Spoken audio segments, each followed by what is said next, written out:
selamat datang lagi di Dea Movie. Kali ini, aku akan mereview film horor berjudul Cabin in the Woods yang dirilis pada tahun 2011. Film ini bercerita tentang sekelompok remaja yang sedang berlibur di sebuah pondok di tengah hutan. Namun, liburan mereka berubah menjadi mimpi buruk dengan kemunculan sosok-sosok aneh yang membunuh mereka satu persatu sebagai bagian dari sebuah ritual. Oke, sebelum aku lanjut ke alur cerita lengkapnya, bagi kalian yang suka channel ini, jangan lupa di-subscribe ya. Kalau udah, yuk langsung aja kita ke alur ceritanya. Film berawal dengan diperlihatkannya dua orang pria bernama Gary dan Stephen yang sedang mengobrol di sebuah kafetaria di kantor. Lalu muncul Wendy Lin, rekan kerja mereka yang berasal dari Departemen Kimia. Lin memberitahu Gary dan Stephen bahwa operasi di Stockholm telah gagal dan kini tinggal Jepang dan mereka yang menjadi harapan dunia. Lalu scene beralih ke sebuah rumah. Di sana ada sekelompok remaja yang bernama Dana, Jules, Kurt, Holden, dan Marty. Mereka sedang bersiap-siap untuk pergi berlibur ke sebuah kabin di tengah hutan yang baru saja dibeli oleh sepupu Kurt. Saat mereka pergi, seseorang yang terlihat seperti intel berada di atap rumah dan melaporkan bahwa target telah pergi. Setelah melalui perjalanan yang panjang, mereka berhenti di sebuah pom bensin tua akibat kehabisan bensin. Pom bensin itu milik seorang pria parubaya, tetapi pria itu bersikap tidak ramah dan sempat berkata bensin mereka mungkin cukup untuk sampai di sana, namun untuk pulang, itu urusan kalian dengan nada penuh misteri. Mereka kemudian melanjutkan perjalanan dan melewati sebuah terowongan di pinggir jurang. Lalu seekor burung elang yang sedang terbang di atas mereka tiba-tiba menabrak suatu dinding yang transparan. Akhirnya mereka tiba di sebuah kabin yang terletak di hutan dekat perbukitan. Mereka kemudian berganti pakaian dan bersiap-siap untuk berenang di danau. Saat Holden berada di kamarnya, ia melihat lukisan yang aneh dan menyeramkan. Holden kemudian menurunkan lukisan itu dan ia terkejut. Ternyata di balik lukisan itu ada cermin dua arah. Ia melihat Dana yang sedang berganti pakaiannya di cermin itu. Holden kemudian memberitahu Dana dan yang lain tentang cermin tersebut. Holden dan Dana pun bertukar kamar. Ternyata mereka semua sedang diamati dengan kamera oleh Gary dan Stephen di sebuah ruangan kendali. Dan mereka juga telah diberi obat-obatan yang dapat mempengaruhi pikiran mereka. Lalu Stephen menerima sebuah telepon dari pemilik pom bensin tadi yang melaporkan bahwa para remaja itu telah sampai di lokasi tempat pembantaian. Scene lalu beralih ke sebuah danau. Di sana Kurt dan yang lain sedang asik berenang. Sedangkan Gary dan Stephen di ruang kendali sedang melakukan taruhan bersama rekan kerjanya yang lain. Mereka bertaruh tentang makhluk apa yang akan dipilih oleh para remaja itu. Malam harinya, mereka berkumpul di dalam kabin sambil minum dan bermain Truth Order. Jules ditantang oleh Marty untuk mencium hiasan kepala serigala yang ada di sana. Dan dengan gaya nakal dan centil, Jules mencium serigala itu. Saat giliran Dana, tiba-tiba sebuah pintu yang menuju ke basement terbuka begitu saja. Jules menantang Dana untuk memeriksa ke bawah. Namun sesampainya di bawah, Dana melihat banyak sekali benda-benda yang aneh dan menyeramkan. Lalu Dana berteriak akibat kaget melihat sebuah foto gadis kecil. Teman-temannya yang mendengar pun segera turun ke sana. Mereka pun ikut keheranan melihat semua barang-barang aneh itu dan mulai memeriksanya.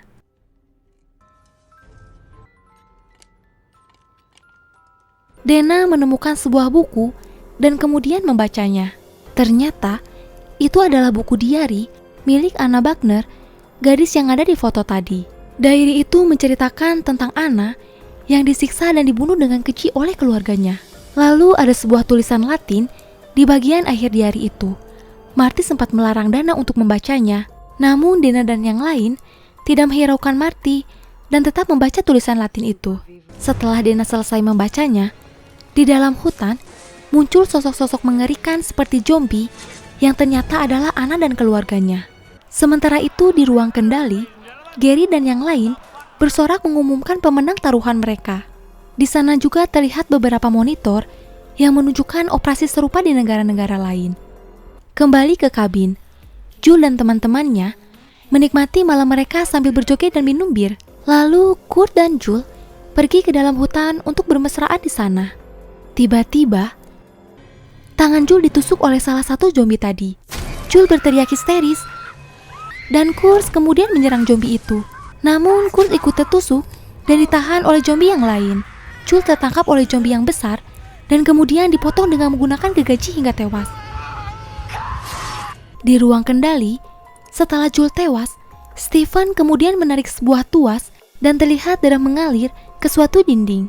Sementara itu di kabin, saat Marty sedang keluar untuk buang air, muncul sosok zombie Anna yang mengendap-endap di belakangnya. Kurt yang berhasil kabur datang dan menghantam zombie itu. Ia menyuruh Marty untuk segera masuk ke dalam. Dana dan Holden yang kaget melihat Kurt masuk dengan penuh darah dan bertanya di mana Jules. Kurt berkata jika Jules telah tewas. Dana yang tidak percaya justru membuka pintu. Lalu sosok zombie telah berdiri di depan pintu sambil menenteng kepala Jules dan kemudian melemparkannya ke dalam. Dana pun berteriak histeris, sementara Kurt, Holden, dan Marty berusaha menutup pintu serta jendela. Setelah berhasil mengunci semuanya, Kurt meminta mereka agar selalu bersama-sama dan tidak berpencar. Gary dan Stephen yang tidak mau mereka tetap bersama kemudian melepaskan suatu gas yang membuat Kurt dan yang lainnya berpikir agar bersembunyi di kamar masing-masing. Tak lama zombie tadi berhasil menjebol pintu.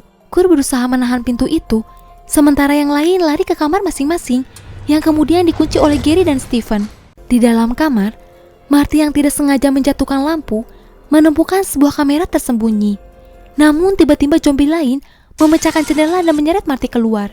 Marty mencoba melawan zombie itu, namun sia-sia. Ia pun terkena lemparan pisau saat berusaha lari, lalu kemudian ditarik ke dalam sebuah lubang. Sementara itu, Stephen yang berada di ruang kendali menarik lagi sebuah tuas dan darah kembali mengalir ke dinding aneh itu. Di kamar Dana, zombie juga mulai berusaha masuk lewat jendela kamarnya. Holden kemudian memecahkan kaca ruangan mereka dan menyuruh Dana masuk ke kamarnya. Saat mereka berusaha menahan zombie yang akan masuk melalui jendela dengan menggunakan tempat tidur, mereka menemukan sebuah pintu menuju bawah tanah. Mereka pun masuk ke dalam sana. Ruangan itu penuh dengan berbagai macam alat penyiksaan. Ternyata, itu adalah ruangan tempat Anna disiksa oleh keluarganya. Tiba-tiba salah satu zombie berhasil menangkap Holden dan menariknya ke atas. Dana lalu menusuk kepala zombie dengan linggis, namun zombie itu tetap bergerak. Dana kemudian mengambil sebuah pisau dan menusuk zombie itu berkali-kali hingga tak bergerak lagi. Tiba-tiba Kurt datang dan membawa mereka lari keluar menuju mobil. Lalu mereka pun segera pergi dari kabin itu. Sementara itu, di ruang kendali, Gary, Stephen, dan Lynn melihat operasi di Jepang serta tempat lain telah gagal. Sehingga tinggal operasi mereka lah harapan satu-satunya untuk menyelamatkan dunia dari makhluk kuno yang ada di bawah mereka. Ternyata yang mereka lakukan saat ini adalah sebuah ritual tahunan yang mengorbankan manusia bagi makhluk kuno agar tidak menghancurkan dunia. Tiba-tiba Stephen menjadari bahwa terowongan yang menjadi jalan keluar dari tempat itu tidak runtuh seperti yang telah mereka rencanakan. Gary pun bergegas lari ke departemen peledakan yang terlihat sedang berusaha memperbaiki alat mereka yang rusak akibat korsleting listrik. Gary pun ikut memperbaiki alat itu dan terowongan berhasil meledak sebelum Kurt dan teman-temannya kabur. Kurt, Dana, dan Holden terlihat putus asa karena gua itu runtuh, sedangkan jalan keluar mereka hanya berjarak 5 kaki, namun terhalang oleh jurang yang sangat dalam. Kurt akhirnya memiliki ide untuk meloncati jurang itu dengan menggunakan motornya. Saat Kurt meloncat, tiba-tiba Kurt menabrak dinding tak kasat mata dan terjatuh ke dalam jurang. Dana mulai menyadari bahwa ada sesuatu yang menjebak mereka di sana. Lalu Dana dan Holden pergi dengan mobil mereka berusaha mencari jalan lain. Saat mereka mengobrol, tiba-tiba sebuah pisau menancap di leher Holden. Ternyata ada satu zombie yang menyelinap ke dalam mobil. Lalu mobil mereka pun jatuh ke dalam danau. Dana yang ternyata masih selamat berusaha keluar dari sana. Zombie itu menangkap kakinya, namun Dana berhasil melepaskan diri dan keluar dari danau itu. Namun di sana telah ada zombie lain yang berbadan besar. Zombie itu pun mulai menyerang Dana. Sementara itu di ruang kendali, Gary, Stephen, dan yang lain sedang bersorak merayakan keberhasilan mereka sambil menonton Dana yang sedang disiksa oleh zombie tadi. Di tengah perayaan, Stephen menerima sebuah telepon yang mengatakan jika ada seseorang lagi yang masih hidup selain Dana. Sementara itu di danau, Dana yang hampir mati diserang bertubi-tubi oleh zombie. Tiba-tiba Marty muncul dari belakang dan memukul zombie itu hingga terjatuh ke dalam danau. Marty membawa Dana lari ke sebuah lubang di dalam tanah. Di sana ada sebuah ruangan yang merupakan tempat zombie-zombie itu dikirim untuk membunuh mereka. Ternyata Marty berhasil mengalahkan dan memotong-motong zombie yang menangkapnya tadi, meskipun zombie itu tetap masih bergerak. Marty juga terlihat mengotak-atik sebuah panel yang ternyata Itulah penyebab bom di terowongan itu rusak. Di sana juga terdapat sebuah lift. Mereka pun masuk ke dalam lift itu.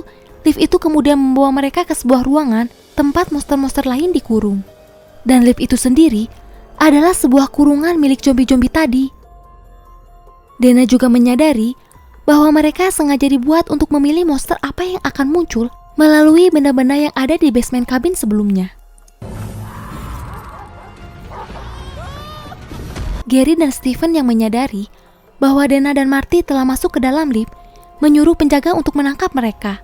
Saat penjaga menodongkan senjatanya, tiba-tiba tangan zombie yang terikut ke dalam lift memegang kaki penjaga itu yang sontak kaget lalu menembak tangan itu. Melihat itu, Dana dan Marty langsung menyerang dan merebut senjata itu lalu lari. Tak lama mereka mendengar penjaga lain datang. Mereka pun bersembunyi ke sebuah ruangan kontrol dan ditembaki oleh para penjaga tadi. Dana kemudian melepaskan monster-monster lain yang kemudian langsung menyerang dan membunuh para penjaga. Para monster itu menyebar ke semua ruangan dan membantai semua orang yang ada di sana.